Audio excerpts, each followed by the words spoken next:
Hi, I'm Jonny Smith. I'm a motoring journalist and I've been driving the Jaguar I-PACE around for the last couple of days, but like most electric car drivers, I want to get the most out of my EV, which is why I've come to meet Giles Lenthall from Jaguar, who's hopefully going to give me some hints and tips.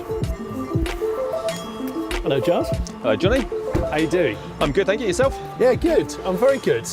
I've only been driving it like, 24 hours or so, I'm still just getting used to it. Well, I've been driving one now for about 9 months, so hopefully, if there's any questions, then I hope I can answer them all. But first and foremost, do you want to charge? I would like to charge. That is the most important thing. It is. Let's do it. I'm going to get the cable out.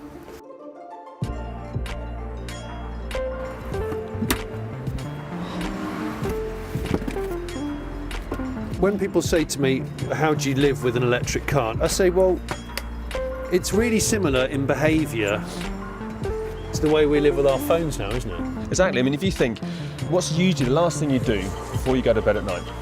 You plug your smartphone Put in. my phone in, yeah. So when you wake up in the morning, it has 100% charge, Yeah. and then usually you're fine for the day. And what we do recommend is that the customer installs a home wall charging station, Yeah. because this is the most convenient way of charging. Then range, anxiety at least, should be pretty much a thing of the past on a day-to-day basis. Yeah. If you have a house, but you don't have one of these home chargers, your option is then your conventional plug, right? Yeah. So Okay. the car is available with what we call the basic home charging cable. Yeah. And that will allow you to plug into a 3-pin or your domestic plug. We don't really recommend that the customer relies on that because that's not a really nice charging experience, because it's going to take you a couple of days to charge a car up completely. So it's not something we want you to rely on. Electric car can be good for you, even if you don't have access to something like this because you live in a city. Because there's loads of public charging stations around. It's going to take more planning, a bit of a behavioural change. But I guess if you live in a city, the car will travel less anyway in terms of miles. You'll find it's amazing how quick it becomes as part of your just planning and your behavioural process. So what I tend to find I do now is if I'm going away for the weekend with the family, I always look for hotels with a charge station.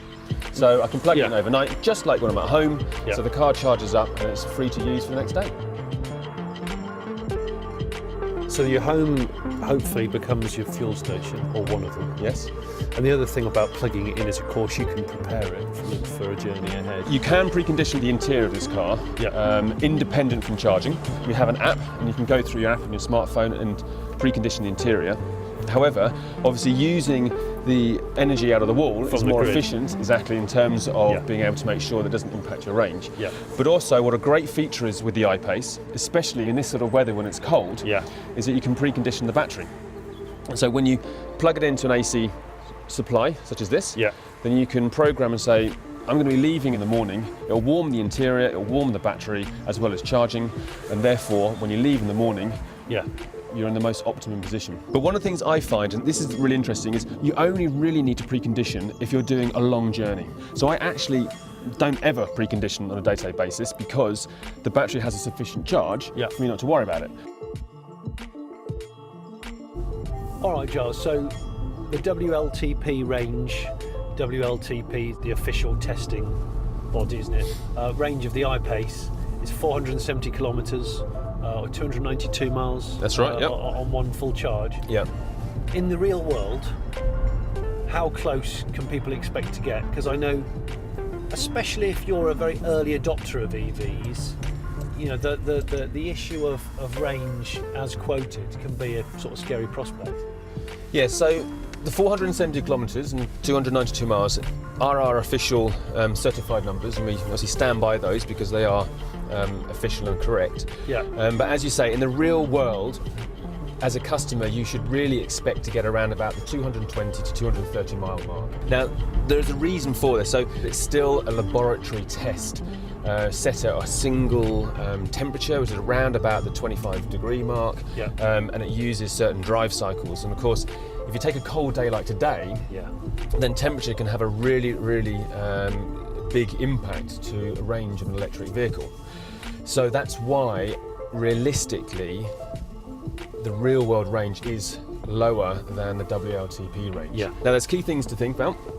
There's obviously the driving style and speed, which you drive. We have the heated seats on, we have the air conditioning on, we have the temperature up, there's 2 of us, so obviously weight, so all these things obviously get used energy and therefore have an effect. An EV is really, really efficient. So on this I-PACE, about 90% of the energy that goes into the battery gets used to push you forward in forward motion. But if you take a typical combustion engine, so an ICE, like diesel and petrol, they're only typically about 30 to 40% efficient. You know, my family actually live in Munich, and I commute to the UK every week to do work. Munich is nowhere near Warwickshire. Exactly. Now, normally I'll fly, but I do like to drive down there at least a couple of times a year because I just like to do the drive. And in a car like the I-PACE, that will require planning. I mean, a colleague of mine, she went on holiday in the summer in her I-PACE and did 2,000 miles around Europe and had no problems at all. She was able to charge very conveniently. It did not impact her ability to be able to enjoy the holiday and be where she wanted to be when she wanted to be there. She said that she spent all of around about £25 on energy. Really? For the whole 2,000 miles. That's impressive, isn't it? And that's the thing. If you're willing to consider that adjustment, those are the opportunities available to you. Also, what we find is once customers make the switch to EVs, they very rarely want to go back. So regenerative braking.